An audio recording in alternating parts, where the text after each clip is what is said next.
November 1st, 1942. Von Richthofen was at the fighter airfield in Stalingrad this morning. He conferred with Paulus and Seydlitz.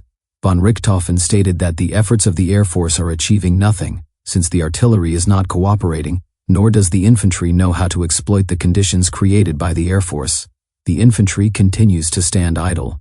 The usual excuses, only partly justified: numerical superiority of the enemy, lack of training of the troops, shortage of ammunition. Von Richthofen used all his influence to secure the prompt dispatch of replacement troops. The main cause lies in the exhaustion of the command, in bureaucratic formalism.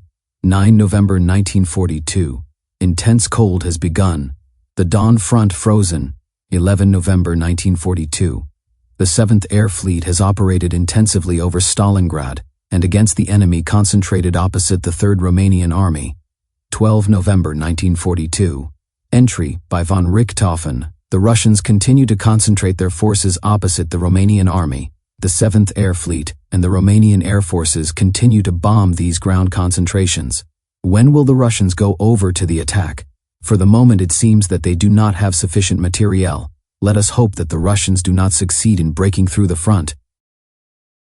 November 14th, 1942. Bad weather and frost continue. Calm in Stalingrad. Our bombers are successfully attacking the railway lines east of Stalingrad in order to prevent the concentration of enemy forces. November 16th, 1942. Bad weather continues. Von Richthofen held a long telephone conference with Zeitzler. Either continue the fight or put an end to the attack. If the clearing operation cannot now be carried out, when the Volga is carrying ice and the Russians around Stalingrad are in a very critical situation, it will never be achieved. The days are growing ever shorter and the weather ever worse. Zeitzler informed the Führer that he shared this view. That evening an order to this effect was received. I do not believe, however, that this will have any positive effect. I warned Zeitzler that the command and the troops are fighting without enthusiasm. I have proposed that leave be granted to the senior commanders and that they be relieved, but those at the top lack the necessary firmness to proceed in this manner. How absurdly matters are being handled is clearly demonstrated by the fact that 3 panzer divisions are standing idle, waiting for an enemy attack, instead of launching an attack themselves and annihilating the Russians. November 19th, 1942. Today the Russians have gone over to the offensive on the Don, advancing from the Kremenskaya bridgehead against the left wing of the 6th Army. They have succeeded in breaking through the front in the direction of Chir. Reports are very contradictory. What is certain, however, is that Russian tanks are fighting in the rear of the 11th Army and the 3rd Romanian Army. Our forces are preparing for a counterattack. The attacks against Stalingrad have ceased and the forces are being diverted to seal the breaches. The Russians have made masterful use of the bad weather.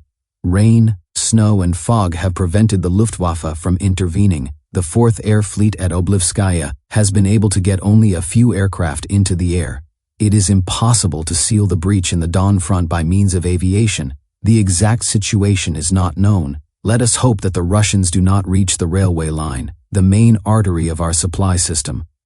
November 20th, 1942. Very bad weather.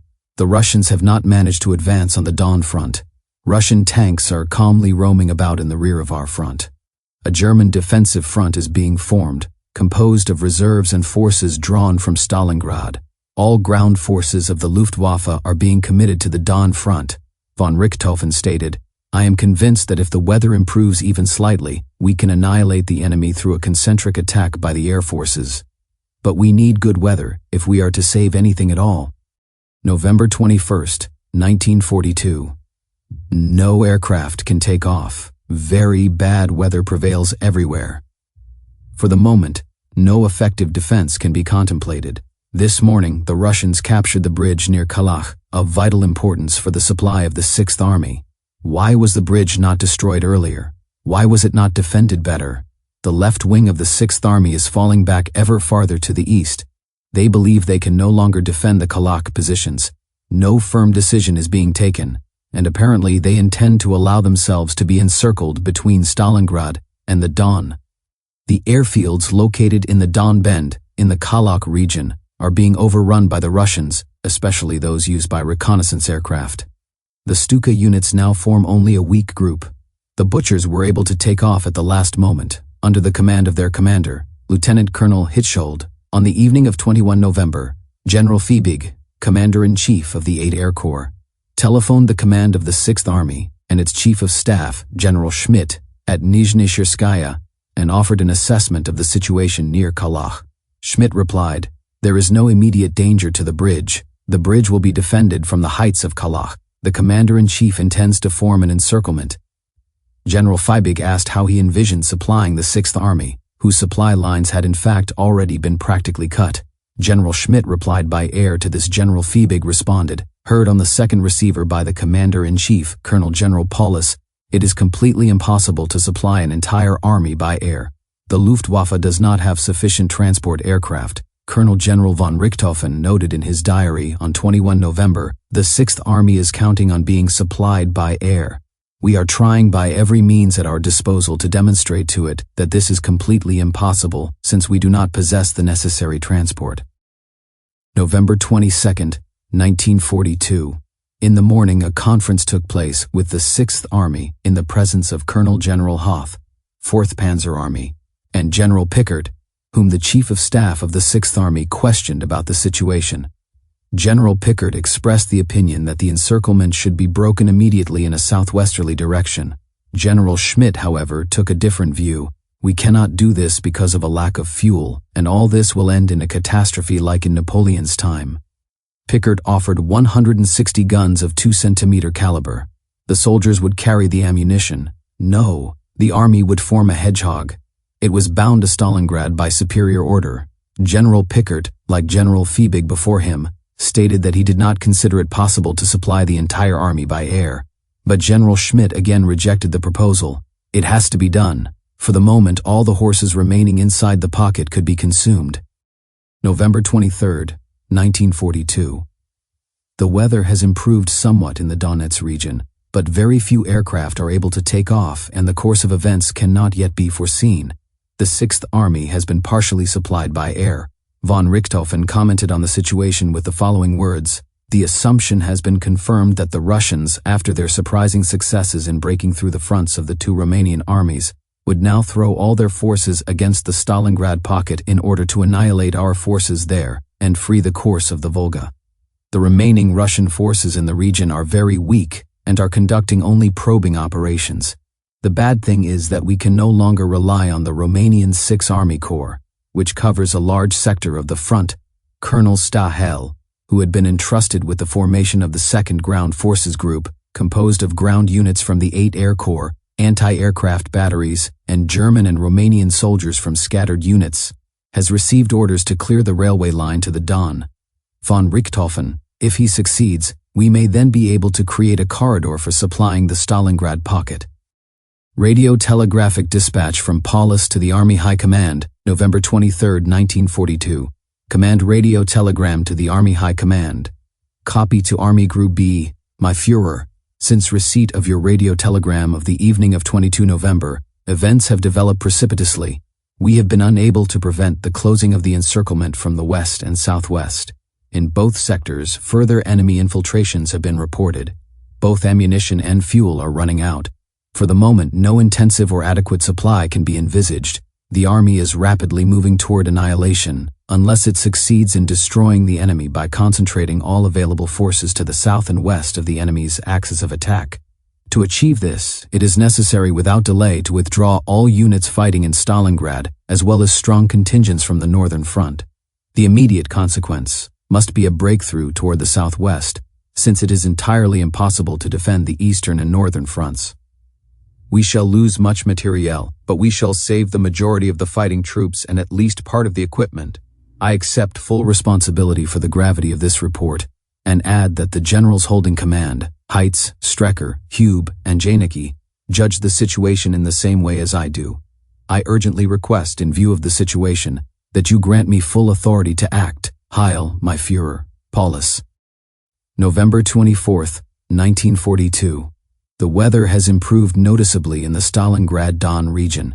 All air units have been thrown against Russian troop concentrations, tanks destroyed. The Russians have suffered heavy losses. Russian fighter aircraft hamper our supply mission. We are forced to send fighters into the pocket, but these consume part of the fuel intended for other forces. We cannot prevent attacks by Russian fighters, and enemy aircraft are also able to attack our landing fields whenever it suits them. It is unlikely that the Sixth Army will be able to defend its front, and it is entirely improbable that we will be able to supply it by air. If the army were permitted to break out toward the west, it would still be capable of doing so now, but not later, when its forces have been weakened. Von Richthofen. I have spoken 3 times with Jeschonek, with Weichs, and with Zeitzler, and have presented my point of view to them. Weichs and Zeitzler share the same opinion. Jeschonek says nothing. The Führer wants to keep the Sixth Army on the Volga. He believes it can manage on its own. I have urged Zeitzler and Jeschonek to explain to the Führer that I do not share this view. November 25, 1942. All our aircraft were devoted this morning to supply missions, but we now have only 30 of the 47 we had yesterday. The others have been shot down. For this reason, we were able to transport only 75 tons instead of the 300 that had been ordered. We have far too few transport aircraft. Von Richthofen said that the Sixth Army will have to supply itself for the next 6 weeks. I cannot imagine how we are supposed to supply it from the air, since the Sixth Army cannot escape to the north because the enemy has captured the bridgehead on the Don. It has only one possible direction, toward the southwest. The Führer is opposed to this. I have once again pressed Jeschonek and Zeitzler on this matter. All forces of the Sixth Army must be concentrated, with enormous losses of materiel to be expected, and this blow must be launched without delay. I have urged Jeschonek and Zeitzler to present my view to the Führer, and I have also asked the Reich Marshal to intervene in this sense. But he is in Paris. Will any positive result come of all this? Von Richthofen, the Führer, has been informed. He listened attentively and decided against it, because he does not believe it would then be possible to return to Stalingrad, and he trusts that the army will be able to hold out. An order is an order, and we shall do everything in our power to carry it out. The tragic thing is that no responsible commander, even if he apparently enjoys the confidence of his superiors, can now exercise any real influence. Frederick the Great always failed when, in similar circumstances, he issued orders affecting very distant theaters of war, Lewald, Bevern, Fink, Foch, whereas in other cases he achieved complete success. Prince Henry, Brunswick. Today we are nothing more than well-paid non-commissioned officers. December 12, 1942. Fine, clear weather. At 4:30 a.m., the attack of the 4th Panzer Army, Colonel General Hoth, began. Our air units are taking part. Von Richthofen was called by von Manstein to exchange views on the situation. He complained about inadequate cooperation and considers the situation very critical. He pressed Zeitzler for the dispatch of reinforcements. Von Richthofen telephoned Jeschonek in very forceful terms. My confidence in the command is rapidly dropping to below 0. 13 December 1942. Fog, strong winds. Von Richthofen accompanies the attack of the 4th Panzer Army. The 57th Panzer Corps advances towards Semikmaya. The divisions attacked with delay, waiting for a Soviet counterattack that did not materialize. There is not the slightest eagerness to reach Stalingrad. The commander-in-chief was not aware of the critical situation in Stalingrad. For this reason, he was also not very convinced of his mission. December 14, 1942. Very bad weather, fog, drizzle, warmth. It was impossible to take off. We supplied Stalingrad with only 80 tons of fuel. December 15, 1942. Low fog. No possibility of intervening in the fighting from the air. The 4th Panzer Army is being attacked from all sides. We cannot help it. The prospects of relieving the 6th Army are fading more and more. December 16, 1942. Von Richthofen noted, this morning they took away our command over the 27th Bomber Wing, and in the evening over the 51st Bomber Wing. This means that our air strength in this sector has been reduced by 1/3. There was no doubt that we would have reached Aksai, since the terrain was occupied only by enemy outposts, but our forces have been forced to withdraw. It is unlikely that tomorrow's attack will bring any positive result. By withdrawing the air forces, they are condemning the 6th Army to death. I told this to Jeschonek, rejecting all responsibility. But he will not listen to reason and offers stupid excuses. He claimed that I have always tried to draw his attention to the importance of this front. He forgets how many times I told him that the 6th Army had to abandon the Volga as soon as possible and break out of the encirclement. I have told Manstein the same. Both of us have the impression of being trapped in a madhouse. December 17, 1942. Severe cold. The tanks are not advancing. Von Richthofen, very pessimistic. But we must continue and fulfill our duty. Bad news from the Italians. 2 divisions have gone over to the enemy. December 18, 1942. Catastrophic telegrams received from the 6th Army. At night, a long discussion with von Manstein. Topic: the breakout of the 6th Army. We cannot supply it from the air. The Führer spoke tonight about the situation of the 6th Army. Manstein seemed to have been convinced. December 19, 1942.